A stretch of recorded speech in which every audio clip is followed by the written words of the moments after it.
Guntur Medical College, our prestigious institution producing responsible doctors to the society for the past 60 years. On December 27, 1945, both the Surgeon General and the Secretary of Health from Madras were keen on establishing a medical college in Guntur. It was this seed of thought that made it possible for our medical college to be established.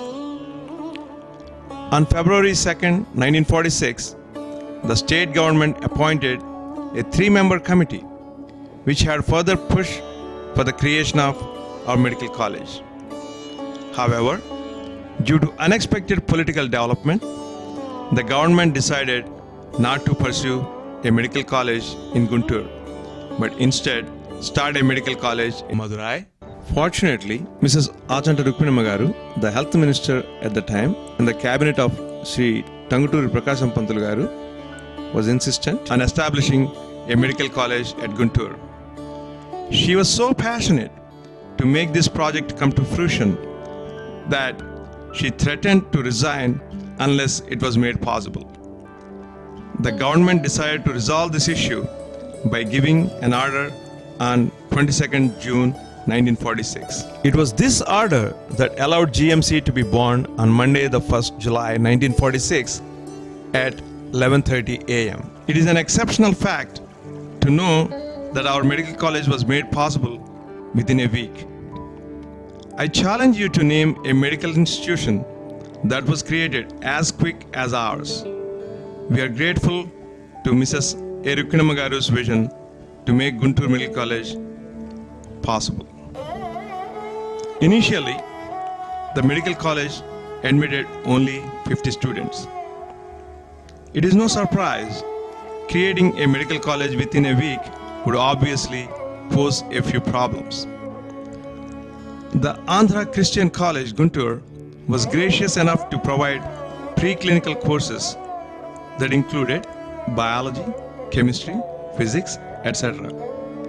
Thereafter, students were sent to Andhra Medical College, Visakhapatnam, to complete their clinical years. In 1948, further problems arose, where the Madras government ordered the closure of our newly started medical college. It was through the efforts of Drs. S. Venkatarao, Dr. P. Veerai Chowdhury, Dr. C. Ramdas, Dr. C. Hanumantarao, and Dr. P. H. Vittalrao, GMC was kept here in Guntur. Without their efforts, GMC would not have been here. On July 26, 1954, Dr. D. Jagannath Reddy was appointed as a special officer to direct the entire operation of GMC. Dr. D. J. Reddy was a great teacher, mentor, academic, and a visionary.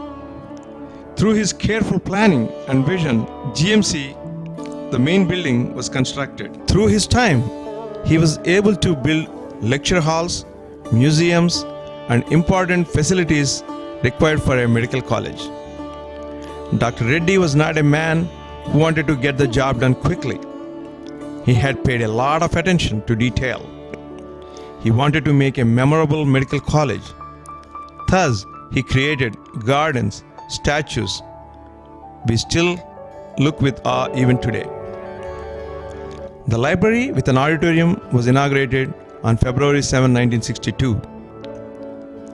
Now that GMC was completed, the first batch of students who were able to enjoy the entirety sat for their examinations in March 1958.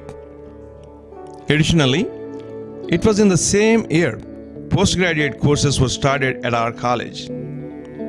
We were fortunate for GMC to provide us with excellent education and extracurricular activities, which made us appreciate our time at the college. Many principals at GMC and superintendents at the Government General Hospital played a huge role in the development of this great institution to serve the less fortunate. This is reflected in the students we produce, as they are able to provide services in India and all over the world. Some of our well-known GMC alumni include Dr. Somaraj Garu, Dr. Jayaprakash Narayan, etc. It is an honor to say we produce students who have achieved more Padma Awards in the combined Telugu states. Those luminaries include Dr. Somaraju Garu, the famous cardiologist, Dr. Prasad Rao Garu, the cardiothoracic surgeon, Dr. Narendranath, the orthopedic surgeon, Dr.